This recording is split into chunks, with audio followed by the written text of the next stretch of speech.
अस्सलाम वालेकुम, मैं हूं आपका मेज़बान अदनान हैदर। और ईद गुज़र चुकी, गुज़श्ता ईद मुबारक। और लेकिन कहानी ये है कि ईद के बाद हम ये उम्मीद कर रहे थे कि सियासी तनाव का और माशी तनाव का और आइनी तनाव का हमें कुछ हल होता नज़र आएगा, लेकिन ऐसा हुआ नहीं है। ईद के बाद भी लगता है कि मामला उतने ही कशीदा होंगे और इस कशीदगी में मज़ीद इजाफ़ा होगा, क्योंकि जो सिलसिला शुरू हुआ है ऑडियो लीक्स का, वो मामलात को मज़ीद पेचीदा कर रहा है। इतनी तो पाकिस्तान में फ़िल्म रिलीज़ नहीं हुई जितनी पिछले कुछ एक हफ़्ते में ऑडियोज़ जो है वो रिलीज़ हो चुकी हैं। ये वैसे एक अलमिया भी है, उनकी जो गुफ्तगू का महवर है, जो गुफ्तगू का मरकज़ है, वो तो उस पे तो डिबेट हो सकती है। लेकिन बीइंग पाकिस्तानी और जब हम कॉन्स्टिट्यूशन के ताबे हैं, तो मेरे ख़्याल में ये एक बुनियादी इंसानी हकूक़ की ख़िलाफ़ वर्जी है कि आपकी कॉल जो है वो रिकॉर्ड की जाती है। बड़े हम प्राउडली जो है वो इस बात पे फ़ख्र महसूस करते थे कि जी व्हाट्सअप कॉल किया करें जी, वो रिकॉर्ड नहीं होती। ये जिन्हियां भी काला सन सारियाँ व्हाट्सअप ते सन। सो इट्स मीन कि आप बिल्कुल महफूज नहीं हैं, और ये बड़ी शर्मनाक बात है, ये बड़ी अलमनाक बात है। मतलब मुझे बड़ा दुख होता है कि जब मैं टीवी स्क्रीन्स खोलता हूँ तो उस पे ये डिबेट चल रही है कि वो जी ऑडियो लीक्स जो है वो उसमें ये बात डिस्कस हो रही है। शर्म से डूब मरना चाहिए कि हम इस पर तो बात ही नहीं कर रहे कि भाई वो ऑडियो टेप की क्यों गई, किसने की। कल को मेरी भी हो सकती है, कल को आपकी भी हो सकती है। तो क्या हम किसी बनाना रिपब्लिक में रह रहे हैं?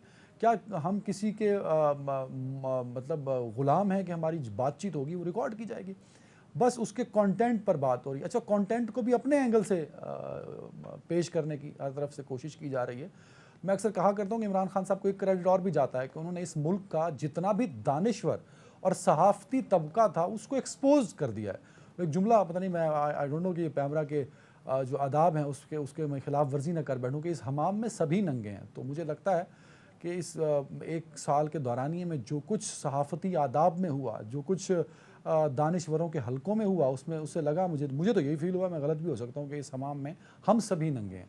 और जिस कौम के दानिश्वर और सहाफ़ी मफाद प्रस्त हो जाएं, उस कौम का फिर खुदा ही हाफ़िज़ है। ये भी एक अलमिया है इस कौम के लिए। हम इस पर हम बात करेंगे जो ऑडियो लीक्स के बाद सियासी जो फ़ायदे और उस कंटेंट पर जो है वो बार बार बात की जा रही है, उस पर हम बात करेंगे। DGISPR की प्रेस कॉन्फ्रेंस थी।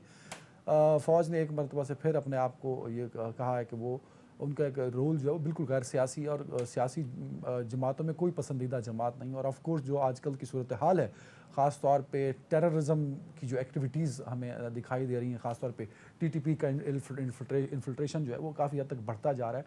और जो सबसे ख़तरनाक बात ये है जो है वो ये है कि TTP ने जो एनेक्सिस और जो अलाइंस करना शुरू कर दिया है मुख्तलिफ ग्रुपों के साथ, जो कि बलूचिस्तान में हैं, जो ईरान बॉर्डर के साथ हैं, जो अफ़गानिस्तान बॉर्डर के साथ हैं, और उनकी एक्टिविटीज़ को फैसिलिटेट करना शुरू किया, वो बड़ा बड़ा ख़तरनाक है। और आए रोज़ हम देखते हैं कि TTP की जानिब से एक प्रेस रिलीज़ होता है जिसमें पाकिस्तान के सिक्योरिटी इदारों के जो एहलकार हैं, पुलिस स्टेशंस जो हैं, उनको निशाना बनाया जाता है, और बड़ा फ़ख्रिया वो इसको क्लेम भी करते हैं। तो ये भी एक बहुत बड़ा मसला है जिस पर आज एक ब्रीफली DGISPR ने एक अपना प्रेसर दिया और सहाफ़ियों से गुफ्तगू भी की और सवालों के जवाब भी दिए। तो इस पर हम बात करेंगे। इस पर बात करने के लिए मुझे ज्वाइन किया है सहाफ़ी और तजियाकार जनाब PJ मीर साहब ने। मीर साहब, बहुत शुक्रिया वक्त देने के लिए। तारिक मतीन साहब हैं, वो कह रहे हैं कि सीनियर ना लिखें। तो भाई, ना आप सीनियर सहाफ़ी हैं, ना आप सीनियर तजियाकार हैं, आप हमारे भाई हैं लेकिन बड़े। तो सीनियर तो नहीं लगा रहे, लेकिन बड़ा भाई मैं आपको कह रहा हूँ। तारिक मतीन साहब, बहुत शुक्रिया। बाबर डोगर साहब लाहौर में बैठे हैं, लाहौर वालों की आवाज़ नहीं पहुँचती। डोगर साहब, आवाज़ आ रही है आपको? जी बिल्कुल आ रही है। ना, आप जब से आप इस ऑफिस में हैं, ये ऑडियो वाला मसला नहीं होना चाहिए। जैसे कुर्सी पे बैठे हैं, आपकी आवाज़ हमारी समातों तक पहुंचनी चाहिए। बाबर डोगर साहब, बहुत शुक्रिया वक्त देने के लिए। सबसे पहले PJ मीर साहब, ओवर टू यू सर। कहीं आपकी कोई ऑडियो तो लीक नहीं हो रही सर? क्योंकि आप भी बहुत व्हाट्सएप पे लोगों को कॉल्स करते हैं और बड़े मोतबर और मुक्तदर हलकों से आपके राब्ते होते हैं सर।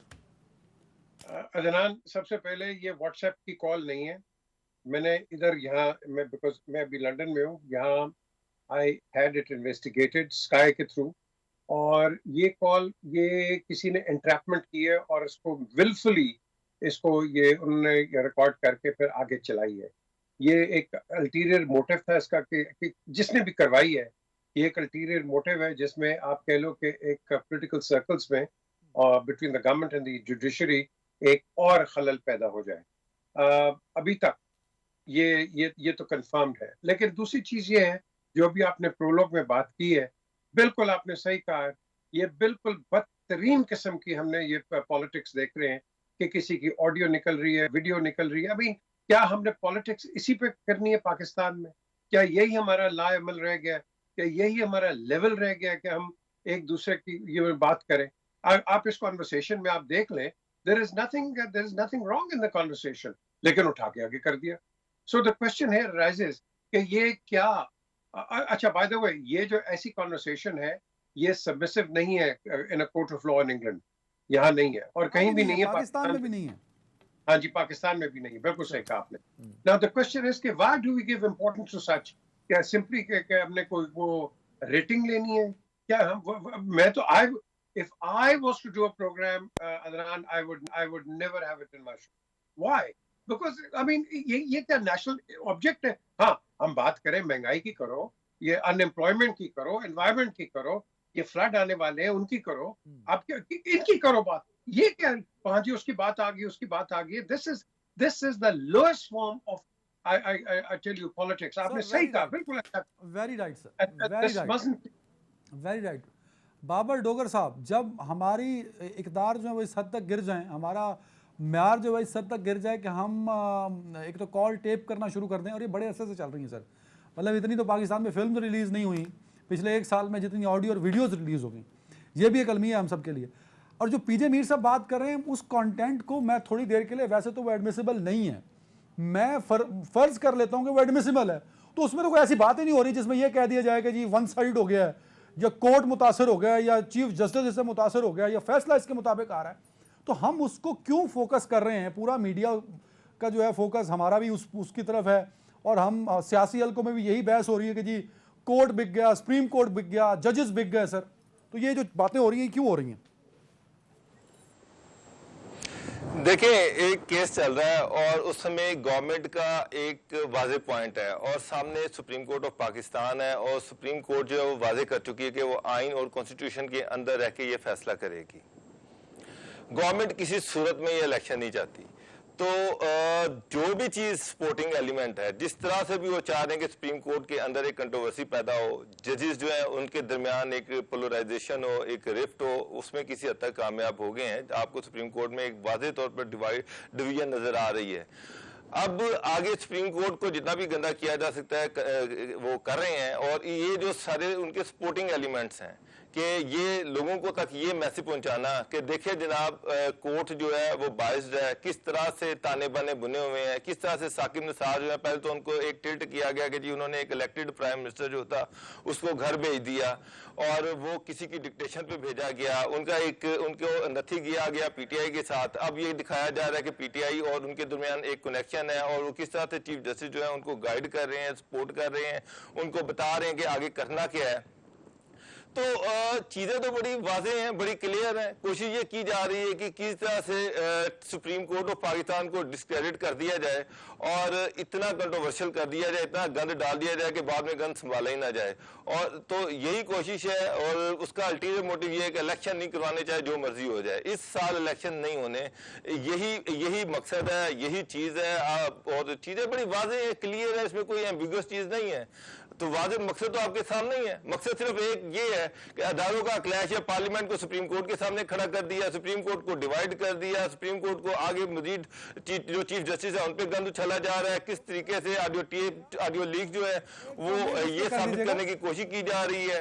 एक कमेंट कीजिएगा डोगर साहब, उनको पीटीआई से डिक्टेशन जारी की जा रही है, और मकसद ये है कि इलेक्शन नहीं होने देने। अच्छा डॉक्टर साहब, बाकी तो सारी चीजें आपने बिल्कुल बजा फरमाई, आपसे इख्तलाफ नहीं कर रहा, मैं चाहूंगा इस पर थोड़ा और जरा आप एलेबोरेट कर दें। जो आपने साकिब निसार साहब, साकिब चीफ जस्टिस का जिक्र किया, क्योंकि कहीं ना कहीं पनामा की जो सारी प्रोसीडिंग्स थी हमारे तो उसका सामने से गुजरी, हमने देखी भी सही, जिस तरह वो प्रोसीडिंग्स गई, फिर उनकी बाकी एक्टिविटीज़, फिर रिटायरमेंट के बाद उनकी एक्टिविटीज़ जब उनको सामने रखते हैं तो उनका करेक्टर भी तो एक मशकूक करेक्टर तो कहीं ना कहीं उन्होंने खुद पोर्ट्रे किया है ना सर, वो टिल्ट तो नहीं किया गया। डोगर साहब जी, साकिब निसार साहब के बहुत सारे फैसले जो हैं मेरी उनसे 3-4 मुलाकातें हुई। मतलब मैंने उनसे ये पूछा कि जनाब आपने इमरान खान साहब को सादिक और अमीन डिक्लेयर किया तो किस बुनियाद पे किया, कौन से ऐसे एविडेंसेस आए जिसकी बुनियाद पर उनको आपने सादिक और अमीन डिक्लेयर कर दिया, कुछ मुझे भी बताएं। उस पर उन्होंने कहा जी उस वक्त उस केस के हवाले से जो चीजें सामने आ रही थी तो मुझे ये लगा, मुझे ये महसूस हुआ कि ये सादिक अमीन है, लेकिन बाद में मुझे अपने फैसले पे पछतावा। अब मेरा मतलब है कि आपके सामने उस वक्त क्या चीजें आई उसकी डिटेल तो नहीं दे रहे, लेकिन ये कह रहे कि बाद में मुझे पछतावा हो कि मुझे ये फैसला नहीं देना चाहिए था और गलत दिया। तो बहुत सारी कंट्रोवर्सीज है, बहुत सारे ऐसे फैसले हैं जो कंट्रोवर्शियल है, बहुत सारे वो मोटोज हैं जो वो उनके कंट्रोवर्शियल है। बस वो अपनी इनिंग खेल गए, खत्म हो गई बात।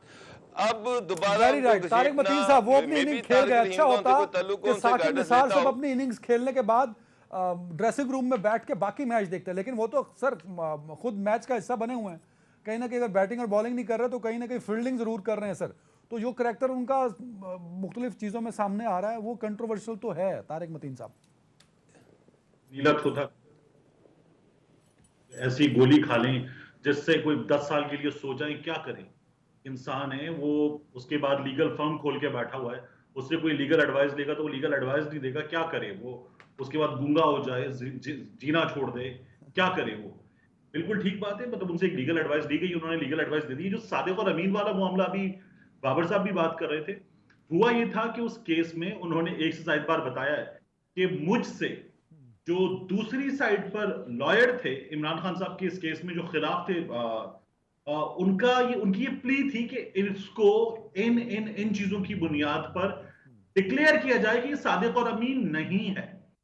जब वो फैसला उसके खिलाफ आया तो क्या डिसीजन आना था कि फरीके सानी ने ये मांगा था कि सादिक और अमीन नहीं है, ये अपनी बात साबित नहीं कर सका इसलिए शख्स सादिक और अमीन है। ये मामला इतना सादा था और वो केस रिलेटेड था। मतलब उन्होंने ये कह दिया था कि अब इमरान खान से जामा मस्जिद में इमामत करवाएं, ऐसा नहीं था ना। मतलब वो केस रिलेटेड था। दूसरे वकील ने कहा था डिक्लेयर करके दो कि सादिक और अमीन नहीं है, उन्होंने कहा जी आप साबित नहीं कर सके, इसलिए आपकी ये जो प्ली है ये अदालत मुस्तरद करती है। जब मुस्तरद करती तो आदमी सादिक और अमीन है। ये एक आदमी को कहें आप ये चोर है, अदालत डिक्लेयर करे। जब आप साबित नहीं कर सकेंगे कि ये चोर है तो अदालत क्या कहेगी, ये आदमी चोर नहीं है। ये इतनी सीधी सी बात थी। दूसरा साकिब निसार साहब जो हैं, तारिक साहब देखें, इतनी सीधी सी बात तब होती है कि जब उसका पॉलिटिकल नैरेटिव बिल्ड ना होता, उस पे पॉलिटिकल माइलेज गेन ना किया जाता उस पे। देखें अब इसी अब मैं बड़ा आपसे गुजारिश करूंगा, ये जो जिस नहीं सुन लेना सर, मेरा सवाल तो सुन ले। मैं तारिक भाई जिस तरह जिन पैरामीटर्स पे आपने सुने, जिन पैरामीटर्स पे आपने इमरान खान के साथ अमीन के फजाइल बयान किए, उन्हीं पैरामीटर्स पे नवाज शरीफ के फैसले के मसाइब बयान कर दीजिए सर। पैरामीटर सेम रखिए। एक तो वो पैरामीटर सेम रखने वाली बात इस जगह अप्लाई इसलिए नहीं होती कि क्या मांगा था दूसरे वकील ने, और मियां साहब से रसीदें मांगी थी अदालत ने। मियां साहब ने क्या किया, मियां साहब ने तमाम रसीदें दे दी अदालत को और कहा हुजूर ये हैं वो जराए। ये किया था मियां साहब ने? नहीं किया था। तो मियां साहब के खिलाफ यही होना था जो हुआ था। कौन सा गलत हुआ? मियां साहब पे क्या हुआ? वो फैसला पूरा पढ़े ना आप। वो जो फैसले में तो लिखा है वो तो था नहीं, वो तो था ही नहीं। पिटीशन कुछ और थी, फैसला कुछ और दे गए। अब आप फिर देखिए ना, हम ज्यादती कर रहे हैं। मियां साहब के इस मामले में हुआ क्या था सर? अदालत ने कहा मियां साहब नाअहल हैं। नाअहली के लिए ये जो एसेट था, इनकम रिसीवेबल, एक एसेट अकाउंटेंसी की लैंग्वेज में, इसके तहत था। और बाकी हम भूल जाते हैं कि एहतसाब अदालत को मामला भेज दिया गया था। वहां से फैसला क्या आया था कि अपने जो एसेट्स हैं वो बियॉन्ड मीन्स हैं, ये साबित नहीं कर सके। मुझे दिखाइए, मुझे बताइए कहां मियां साहब ने रसीदें दी अब तक? आपको मालूम है ख्वाजा आसिफ से लेकर मियां नवाज शरीफ तक, टिम सेबेस्टियन के इंटरव्यू में बैठा हुआ मियां नवाज शरीफ का बेटा क्या बताता था? We live on rent, the rent comes from Pakistan every month। वो सुना हुआ है आपने? नहीं सुना हुआ। वो शुरू से झूठ बोल रहे थे। 93 से वो लोग वहां रह रहे हैं और उसके बाद हर बार एक नया झूठ। फिर अल्हम्दुलिल्लाह करता हुआ वो हमारे सामने हुसैन नवाज आ गया था। ये याद है या नहीं है आप? मतलब हमारी मेमोरी इतनी छोटी सी हो जाती है जब हम पांच चीजों को देखते हैं ना, और दूसरे को हम कहते हैं तुन के रख दो इसको, ऐसी की तैसी कर दो इसको। सर पीजे मीर साहब, मैं जरा चाहूंगा कि आप, क्योंकि बतौर जज साकिब निसार साहब के फैसले और फिर रिटायरमेंट के बाद उनकी जो कन्वर्सेशन है वो कहीं ना कहीं इमरान खान साहब को और तहरीक इंसाफ को की तरफ टिल्ट है सर। ये एक परसेप्शन भी है और किसी हद तक मतलब इसको सच भी कहा जा सकता है। What is your opinion? क्या ये वाकई ठीक बात है, ये परसेप्शन जो आप बनाते हैं, जिसके बारे में बात करते हैं? देखिए परसेप्शन तो सारे बना देते हैं। साकिब और मैं हमने इकट्ठे मैट्रिक की है, इमरान भी हमारे साथ था कैथीड्रल में, ये जब HSC करने आया था तो हम तीनों वहीं थे स्कूल में इकट्ठे। द क्वेश्चन इज बड़े परसेप्शन, हाँ जी उसका स्कूल का दोस्त ये वो फलाना, बल्कि इमरान ने मुझसे पूछा तुझे पता है कि ये हमारे साथ था? मैंने कहा यस ही वाज देयर, ये तो सेक्रेटरी था मेरी टीम का। एंड यू नो, बट ये परसेप्शंस बना देते हैं लोग, कई जगह पे इसको मिसकंस्ट्रू कर देते हैं, ये गलत बात है। देखो ये साकिब ने कई अच्छे डिसीजंस किए हैं, कई ऐसे अच्छे नहीं किए हैं। एक मैं आपको एक दे देता हूँ, वो याद है वो जो नेशनल हॉस्पिटल में he went there, you remember that? Sir sir आपको सर याद है? हाँ बिल्कुल। याद है ना? हाँ वो डिजाइनर का हुआ था। वो मीडिया के अंदर एक रिपोर्ट आई थी कि देखो साकिब निसार ने किया क्या। दूसरी रिपोर्ट नहीं आई कि एक औरत अदरान आगे जाके लेट के रोने लग पड़ी कि 4 लाख रुपए 2 दिन का मुझसे मांग रहे, मैं कहां से पैसे दूं। उसने कहा कि वहां मुझे एक इमोशन, आई गॉट इमोशनल कि ये गरीब लोग कहां से पैसे देंगे। ये कहते वो तो किसी ने नहीं दिखाया, वो तो कोई बात नहीं करता। लेकिन जो दूसरी बात है, जो पब्लिक वो आप कह लो कि जिसको मजे लेती है, वो आपने टीवी पे दिखा दी और डिजाइनर ये वो खाना। द क्वेश्चन इज हमने हर बंदे को मिसकंस्ट्रू किया, मिस रिप्रेजेंट करते हैं, स्टोरीज 2+5 बनाते हैं, and it is never 2+2 4। So the question है राइजेस कि हमारा जो लॉ है यहाँ, जो मैं कहता हूँ मिजरेबली फेल होता है कि यहाँ लाइबल लॉज मौजूद हैं जो कि जनरल मुशर्रफ के जमाने में आए, आप उसको इम्प्लीमेंट ही नहीं करते, कोई जाता ही नहीं होता। अच्छा क्यों नहीं जाता? कि जी कोर्ट्स में टाइम लग जाता है, ये भी सही है। वो कहते हैं क्या हम कोर्ट के अब धक्के खाते रहे कि ये इन लॉ, और यही वजह है कि हमारी complete conversation on our national television is hearsay. It is no, there are very few facts जो कि आपके सामने आएंगे। तो और यही वजह है कि मिसअंडरस्टैंडिंग्स क्रिएट हो जाती हैं, यही वजह है कि आप एक चेयर पे बैठते नहीं हैं, यही वजह है कि आज जो डायलेमा है, ये जो हेडलॉक एंड डेडलॉक एंड और पैडलॉक लगे हैं हमारे पॉलिटिकल सर्कल्स में, इन्हीं की वजह से। Sir very right, very right. Dogar साहब, देयर इज मिसअंडरस्टैंडिंग्स, इससे डिनाई नहीं है। आपके रिश्तेदारों का, मेरे रिश्तेदारों का अपना पॉलिटिकल ओपिनियन हो सकता है। अगर चीफ जस्टिस हैं तो कम से कम चीफ जस्टिस पे तो पाबंदी है, उनके ख़ानदान के बाकी अफराद पे पाबंदी नहीं है कि वो सियासत या सियासी रहनुमाओं के बारे में अपने ख्यालात का इजहार नहीं कर सकते। तो लेकिन ऑडियो लीक्स के जरिए जिस तरह करेक्टर्स को फ्रेम किया जा रहा है, वो कहीं ना कहीं इस वक्त जो आइनी और सियासी बहरान है उसको मजीद बहरान की बहरानी शक्ल अख्तियार कर जाएगा मजीद शिद्दत से सर। तो वो उसको सपोर्ट कर रही है। सारा प्रोसेस रुक कैसे सकता है सर?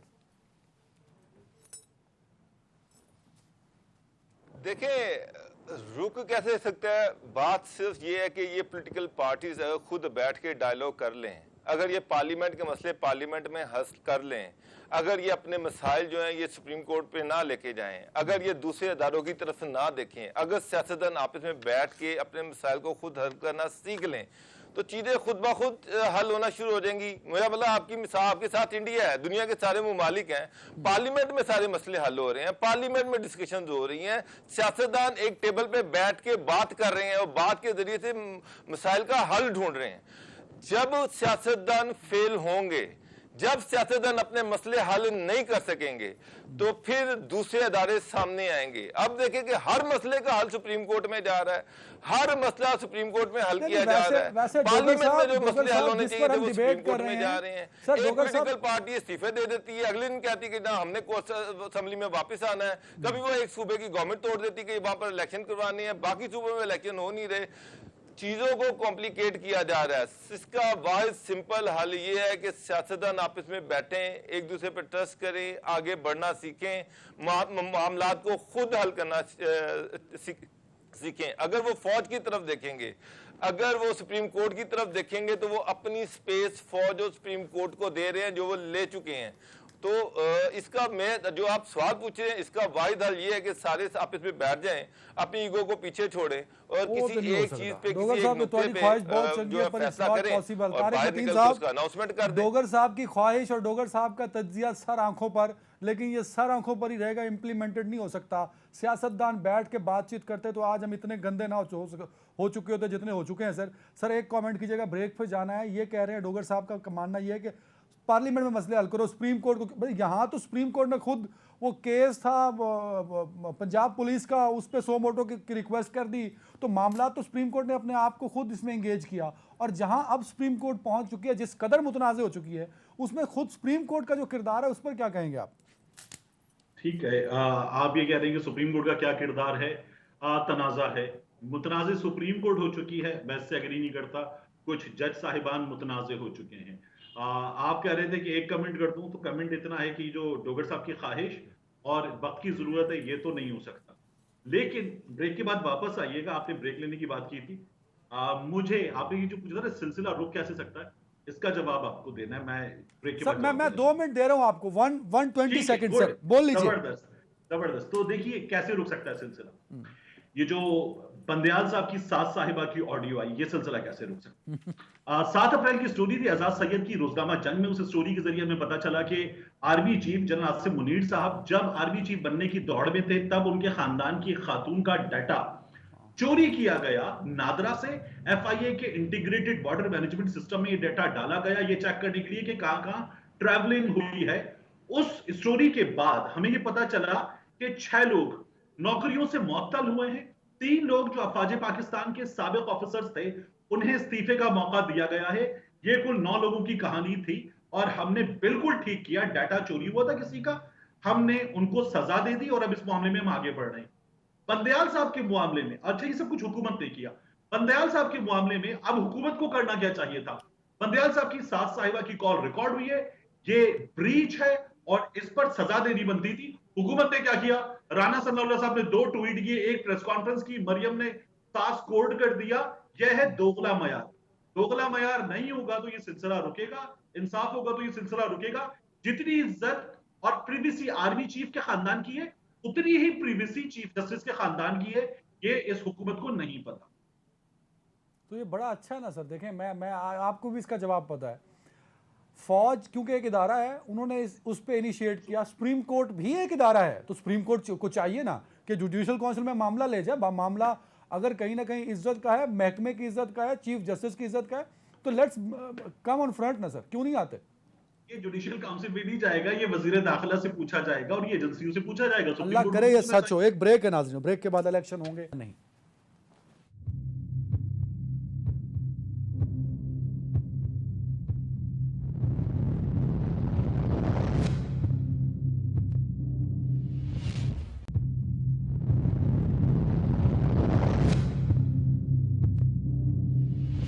Welcome back. पीजे मीर साहब, इमरान खान साहब ने एक इंटरव्यू में कह दिया कि उनको तो बाजवा साहब ने कहा था असम्बलियाँ तहलील कर दो, तो उन्होंने कहा जी मैंने असम्बलियाँ तहलील कर दी। तो मसला ये कि इमरान खान साहब उन्हीं को इंटरव्यू देते हैं जो उनसे सवाल काउंटर क्वेश्चन न पूछें कि वो बाजवा साहब तो भाई चले गए थे और आपने असम्बलियाँ डिज़ोल्व की, और पहले आपने कहा अमेरिका ने कराई, फिर आपने कहा रजीम चेंज हुआ, ये जरदारी ने और सिंध गवर्नमेंट ने कराई, फिर आपने कहा मोहसिन नकवी ने करा दी।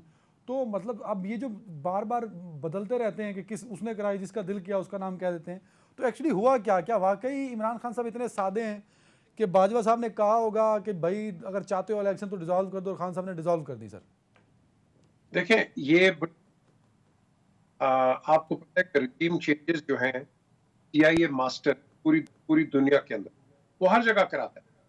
शाह फरान का हाल देखो, सद्दाम का हाल देखो, हाफिज अल असद का देखो, उधर लिबिया में आप देख लो, ये हर जगह उसने करा है। साउथ अमेरिका में देख लो, नोरिएगा इसका बच्चा, उसके साथ इन्होंने क्या किया। सो ये कोई नई बात नहीं। द क्वेश्चन इज, जब ये इमरान ने कहा कि वो साइबर आया, ये जो कि आया, जो कि मैं अंडरस्टैंड कर सकता हूँ कि अमेरिकन प्रेशर बड़ा था कि हम रशिया की तरफ टिल्ट ना कहीं कर जाएं, जिस तरह के इमरान चला गया था वहाँ, which was not taken well, at least in the United States, कि क्या ये इंक्लाइन कर गया। तो जो बात करनी होती है अमेरिका ने, सबको पता है कि chief of the army staff Pakistan में सबसे तकड़ा है, लेट्स एक्सेप्ट दैट। और जब वो उस उधर से बात आती है तो किसी ने तो बाजवा साहब को कहा होगा। अब इमरान ने आगे पोस्ट कर दिया। आपका हर पॉलिटिकल लीडर वन वे और the other has gone through out of path through CIA। ये किस तरह हो सकता है कि एक आदमी न्यूक्लियर बॉम्ब आपको देता है, एक्सप्लोजन देता है, और ऑल ऑफ अ सडन उसकी छुट्टी हो जाती है नवाज शरीफ की? ये कैसे हुई है भाई, मुझे बताओ ना। ये आप शमशाद अहमद खान से पूछें जो फॉरेन सेक्रेटरी थे उस वक्त। ये बड़ी चीजें, ये अंडर करंट्स चलते रहते हैं, हर चीज होती रहती है। और नहीं, वैसे ये बड़ा डिबेटेबल टॉपिक आपने छेड़ दिया है। आपने सद्दाम हुसैन और कजाफी का रेफरेंस देके इमरान खान साहब को वहां मिला दिया है, तो फिर इस बार ये डिबेट बनती है इन्ना प्रोटोकॉल इमरान खान साहब ने वो भी बेचारों के साथ जो हुआ। हमारे दिमागों में प्रोटोकॉल्स हैं, हमारे दिमागों के अंदर ये फितने पड़े हुए हैं। Let's talk spade spade. हर एक क्वेश्चन निकाला है सीआईए ने, आप किताबें पढ़ें। नहीं, इमरान खान साहब के लिए स्पेसिफिकली आप कह रहे हैं खान साहब को भी सीआईए ने निकाला है। I have a 100 क्या 1 million% मैं गारंटी करता हूं कि इमरान को उससे निकाला, गारंटी करता हूं। और यार इमरान क्या गलत काम कर रहा था मुझे बताओ। आप इकोनॉमी को देख लो, आप कहां जा रहे हो, आपके एक्सपोर्ट्स देखो, आपके फॉरेन रेमिटेंसेस देखो। You are doing okay, you are not doing great, but you are doing okay. एक आप स्टेडीली आ रहे थे, जिस तरह वो जॉनसन पेरिस की रिपोर्ट है नेगाशम इंस्टीट्यूट की कि Pakistan is not a failed state, it will continue, it will trundle on. तो हम ट्रंडल ऑन कर रहे थे, simple as that. Americans didn't like it. तो सीआईए ने इमरान खान साहब की हुकूमत गिराई, तो बाकी सारे करैक्टर्स हैं, मोहसिन नकवी, आसिफ जरदारी, बाकी पीडीएम की गवर्नमेंट और फिर ये बाजवा साहब, ये सब करैक्टर्स हैं। आसिफ जरदारी जहां बैठे हुए हैं, वहीं से एक बंदे ने जो कि अंडर कवर था, मैं तो कह के आगे वेरी शॉर्ट्स सीआईए का अंडर कवर था, वो मुझे और मेरे ख्याल बाकी जर्नलिस्ट को भी बुला के पूछा है, आज ही बताओ कि how do we get rid of mister Zardari. तो मैंने उसको कहा, well you use the mangoes before, what about now? कहता है that's outdated. The question is ये फीलर्स लेते हैं लोगों के साथ। अभी बड़ी कहानियां निकलेंगी आपके अदनान, बड़ी निकलेंगी। ये बातें करते हैं, ये फीलर्स लेते हैं, फिर उसके बाद। लेकिन सर सवाल ये भी तो उठता है कि बाजवा साहब तो रिटायर हो गए जब असेंबलीज डिसॉल्व हुई, तो क्यों डिसॉल्व की इमरान खान साहब ने? क्या उनको ट्रस्ट था कि जो retired chief of army staff है वो इतना इन्फ्लुएंस और पावरफुल होगा कि मैं उसके कहने पे असेंबलीज डिसॉल्व कर दूं? नहीं, ये उस वक्त की बात आप कर रहे हैं जब नेशनल असेंबली से, ये जब उधर नेशनल असेंबली इमरान खान साहब ने डिसॉल्व असेंबली तहलील की बात की है सर, सूबाई असेंबलियों की बात की है। नहीं देखिए, सूबाई तो उसको तो फॉलो अप हुई है ना। फिर देखिए ना, आप बिल्कुल एक तराजू के ऊपर बैठे हुए हैं कि ना इधर के ना उधर के। कभी भी आपके खिलाफ नो कॉन्फिडेंस आ सकता है, जो कि आ रहा था। फिर उसके बाद आई थिंक वेटसेंस प्रिवेल ऑन पाकिस्तान पीपल्स पार्टी, वो नहीं आगे उसको लेके आए।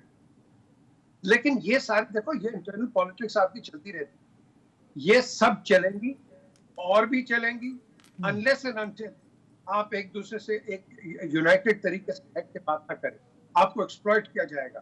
कराची में नहीं करते थे आपको, एमक्यूएम और पीपल्स पार्टी की लड़ाइयां करवा दी, तसादम फैलवा दिया, ये कौन थे ये? तो ये चीजें आपकी चलती रहती हैं। हम बड़े कच्चे हैं काम के सर, वेरी राइट, छोटे सोच के। तारिक मतीन साहब, लोगों का मानना है कि जनरल बाजवा क्योंकि रिटायर हो चुके हैं तो वो सॉफ्ट एक ऐसा सॉफ्ट पोर्शन है जिस पे इमरान खान साहब हर मामला उन्हीं पे डाल लेते हैं कि अपनी सारी नाकामियों का जिम्मेदार जनरल बाजवा। तो आखिर ये अब तक तो बिक रहा है नैरेटिव, लेकिन ये लंबे अरसे के लिए नहीं बिकेगा सर। अच्छा, ये जो जनरल बाजवा ने कहा और इमरान खान ने उनके कहने पर असेंबलियां गिराई, तोड़ी, अपनी हुकूमतें गिरा दी, ये हम ज्यादती कर रहे हैं ना, ये आप भी और बाकी तमाम लोग भी, और हम जैसे बहुत से दोस्त ज्यादती करते हैं। इमरान खान का ये जो इंटरव्यू था ARY पर मारिया मेमन को, ये बात वहां से आई। वो 8 सेकंड का एक क्लिप है जो किसी ने डाल दिया, उस क्लिप पे सब कह रहे हैं बाजवा के कहने पे असेंबलियां अपनी तोड़ दी, इमरान खान ने अपनी हुकूमत खत्म कर दी। ये पूरा 1 मिनट 13 सेकंड का आंसर था जिसमें इमरान खान ने कहा कि मरियम से एहसन इकबाल तक सबने कहा था तोड़ो, चैलेंज किया था और हमने ये चैलेंज एक्सेप्ट किया। अब वो लोग मरियम से एहसन इकबाल तक काबिल भरोसा नहीं है।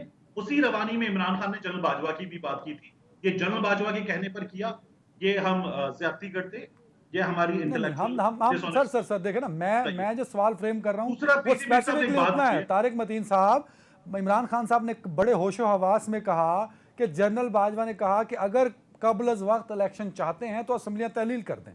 तो इसमें ना मरियम का जिक्र है, ना इसमें हसन इकबाल है, ना इसमें रदीफ की जरूरत है। सर रदीफ काफी के बगैर है ये जुमला। कहां कहा था? सुन ले वो इंटरव्यू। आप ठीक कह रहे हैं, आपको वही कह रहा हूं सर, जो बात आप कह रहे हैं वो भी ठीक कह रहे हैं, लेकिन इस कॉन्टेक्स्ट में पिछले रदीफ काफी की जरूरत ही नहीं। नहीं, गलत कह रहे हैं आप। दोनों बातें एक साथ ठीक नहीं हो सकती। दूसरा, पीजे मीर साहब जो बात कर रहे हैं, ये क्रेग मरे, इनका 5 मार्च का ये ट्वीट है 2023 का। The CIA is deposing of Imran Khan as Prime Minister for his opposition to the US drone campaign operating within and from Pakistan is probably the most underreported story of the last couple of years। तो ये तो दुनिया कह रही है कि CIA ने निकाला था। ये जो हम कहते हैं ना, मोहसिन नकवी, जरदारी, बाजवा, ये बाकी वो किरदार है जहां से चीजें शुरू हुई थी। एक ओके मिला था, नॉट मिला था, उस नॉट के बाद ठीक है लोगों ने अपना अपना रोल प्ले किया था। क्या हमने नहीं देखा था मोहसिन नकवी को जब वो रात को 2 बजे MQM के लोगों से मिलने आसिफ जरदारी जा रहे थे, वो चेहरा छुपाते हुए गुजर रहे थे? हमने नहीं देखा था, आपने नहीं देखा था? इतनी शॉर्ट मेमोरी क्योंकि हमारी, अभी चंद साल पहले की बातें हम भूल रहे हैं। नहीं सर, देखें ये इस पे मेरा थोड़ा सा इख्तलाफ इसलिए, कल को मैं ये कहना शुरू कर दूं कि समी इब्राहिम और इमरान रियाज जो हैं वो हुकूमतें चलाते थे, वो सारी जो पिछले हुकूमत में केसेस बने, मामलात हुए, उनमें सारे समी इब्राहिम और इमरान रियाज इन्वॉल्व हैं क्योंकि वो इमरान खान साहब के साथ मुंह फिर रहे होते थे। तो ये तो गलत जस्टिफिकेशन है। एक सहाफ़ी है, उसका एक ताल्लुक है, अगर वो जा रहा है तो डजंट मैटर ना सर। एक सहाफी है, उसका एक ताल्लुक है, अगर वो जा रहा है तो डजंट मैटर। आप ये कह रहे हैं, आपको इस्लामाबाद में आप मौजूद हैं, रिपोर्टर से पूछे, 3 सियासतदान उनका किरदार था, एक ऑफिसर हैं एक महकमे के, उनका किरदार था, ये मोहसिन नकवी साहब का किरदार था। क्या कुछ हुआ है? ये तमाम बातें वो हैं जो हम टेलीविजन पे बैठ के शायद पूरी नहीं कर सकते। ये हकीकतें इस्लामाबाद के रिपोर्टर्स को ज्यादा पता है मुझसे और आपसे ज्यादा पता, वहां से पूछे, आपको पता चल जाएगी ये तमाम चीजें। Sir very, but Imran Khan साहब तो इस पे भी कंफ्यूज है ना कि CIA ने गिराई कि मोहसिन नकवी ने गिराई। नहीं, इमरान खान इस पे कहां, देखिए मैं और आप 8 सेकंड, 1 मिनट 13 सेकंड की चीज छोड़ के 8 सेकंड का क्लिप उठा के अपनी इंटेलेक्चुअल डिसोनेंसी शो करें, तो इसका क्या कर सकते हैं? या करते रहे बैठ के, आप उसमें से पूरे जुमले में से एक जुमला बाजवा का निकालें और कहें जी बाजवा ये कहने कि इमरान खान ने हुकूमत गिराई थी, आप उसमें मरियम का नाम छोड़ दें आपकी बढ़ती। नहीं वो तो सर देखिए, आपने भी सुना वो क्लिप, मैं आपकी बात को डिनाई नहीं कर रहा तारिक भाई। उन्होंने कहा कि मरियम नवाज, एहसन इकबाल, सारी PDM कहती थी कि ये हुकूमत असेंबली डिसॉल्व कर दे, हम इलेक्शन करवा देंगे। फिर उन्होंने उसके बाद ये बात की बाजवा साहब वाली कि मुझे बाजवा साहब ने कहा कि अगर कबल वक्त इलेक्शन चाहते हो तो डिसॉल्व कर दो। तो इसका तो उससे कॉन्टेक्स्ट ही नहीं है, वो अलग कॉन्टेक्स्ट में बात कर रहे हैं, वो कैरेक्टर अलग है, ये बात अलग है। आप ये दोबारा सुन लीजिएगा, आप पर क्लियर हो जाएगा। ये एक बार फिर सुन लीजिएगा, वो जो 8 सेकंड का वायरल क्लिप है, उससे बेहतर है कि ये इंटरव्यू सुनिए, ये पूरी गुफ्तगू सुनिए, आप पे क्लियर होगा। नहीं मैं कह रहा हूं कि आप ठीक कह रहे हैं, बट कॉन्टेक्स्ट जो बाजवा साहब था वो डिपेंडेंट नहीं था। वो बाजवा साहब का कॉन्टेक्स्ट मरियम, PDM या एहसन इकबाल पे डिपेंडेंट नहीं किया इमरान खान साहब ने ना सर। या तो डिपेंडेंट करते कि बाजवा साहब ये कहते हैं कि PDM कह रही है, उन्होंने कहा बाजवा साहब ने मुझे कहा। हम एक चीज को च्युइंगम की तरह खींच लें, लेट्स मूव फॉरवर्ड, मजीद बात करनी चाहिए इस पर। बाबर डोगर साहब, इमरान खान साहब का जो बयानिया है अपनी हुकूमत गिराने के हवाले से, वो बदलता रहता है। मेरा मानना यह, तारिक भाई का तो नहीं होगा, तो ये बदलता बयानिया लोग फिर भी एक्सेप्ट करते हैं। सर आपकी राय में कौन सा ऐसा इमरान खान साहब के पास हीरे का मतलब कोई ऐसी चीज़ है, गिदड़ सिंगी है कि लोग मान लेते हैं खान साहब की बात?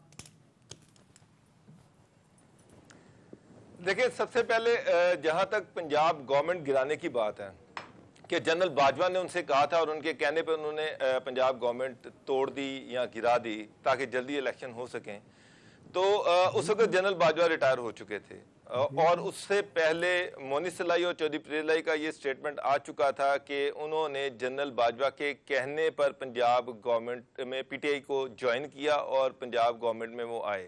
इमरान खान को ज्वाइन करके वो गवर्नमेंट में आए, ये मोनिस सलाई और चौधरी प्रेलाई कह चुके थे। जनरल बाजवा की रिटायरमेंट के फौरन बाद इमरान खान साहब ने उन पर चढ़ाई कर दी थी, उनके खिलाफ स्टेटमेंट्स देनी शुरू कर दी हुई थी और एक पूरा स्टैंड ऑफ था। और आपको याद होगा कि चौधरी प्रेलाई जब वजीर आला थे तो उनको वजाहत देनी पड़ रही थी, उनको ये वजाहत देनी पड़ रही थी। जहां इमरान खान जनरल बाजवा के खिलाफ बोलते थे, चौधरी प्रेलाई जनरल बाजवा को डिफेंड करते थे। तो मेरा सवाल ये है कि ऐसे वक्त में जब जनरल बाजवा और इमरान खान की पूरी तरीके से हॉस्टिलिटी चल रही थी, एक दूसरे के खिलाफ स्टेटमेंट्स आ रहे थे, इमरान खान पूरी तरह उन पे चढ़े हुए थे, तो जनरल बाजवा ने उनको किस मीटिंग में और कैसे ये मैसेज भिजवाया कि जनाब आप ये गवर्नमेंट तोड़ दें, और जिनके साथ उनकी बातचीत चल रही थी, जो कि उनके इशारों पे नाच रहे थे, चौधरी प्रेलाई की मैं बात कर रहा हूं। चौधरी प्रेलाई तो असेंबली तोड़ने के खिलाफ थे, वो तो आखिरी दिन तक जब नो कॉन्फिडेंस का वोट ले रहे थे उस दिन भी कह रहे थे कि यार अल्लाह का नाम है मेरी हुकूमत बचा लो। तो मैं ये तो बस खान साहब ने हमें बेपर की उड़ाई है। सर, टाइम जो खत्म हो गया। जो तारिक मतीन वाकयात साहब है, जो clapping चेन ऑफ कर रहे हैं इवेंट्स है, आपसे। 10 उसमें सेकंड। मुझे नहीं लगता कि बाजवा साहब ने ये कहा होगा कि खान साहब असम्बली तोड़ा दो तो जल्दी इलेक्शन हो जाएंगे। तारिक साहब, मैं इस चीज को नहीं मानता, ये गलत है। 10 सेकंड दे दो तारिक साहब को यार, मैं एक्स्ट्रा नहीं दे रहा। तारिक साहब 10 सेकंड अच्छा क्लैपिंग ना करें, बोल दें 10 सेकंड। यार बाबर डोगर साहब ने आपके लिए जो दरिया था वो कूजे में बंद कर दिया। और अभी से अच्छा, मेरी सुई enjoy अभी भी करें। उत्थे अड़ी है तारिक भाई, मेरी सुई अभी भी वहीं अड़ी है। मीर साहब लास्ट कमेंट सर। ये बात चीजें काबिल इस्लाह नहीं है। डिफेंस क्लब लाहौर में सर जनरल बाजवा गए और रिटायर्ड ऑफिसर्स को कहा कि मैं उंगली लेके इमरान खान को चला रहा था। well that says it all। Very fine, बहुत शुक्रिया तीनों मुअज़्ज़िज़ मेहमानों का। अपना ख्याल रखिएगा। हाफ़िज़।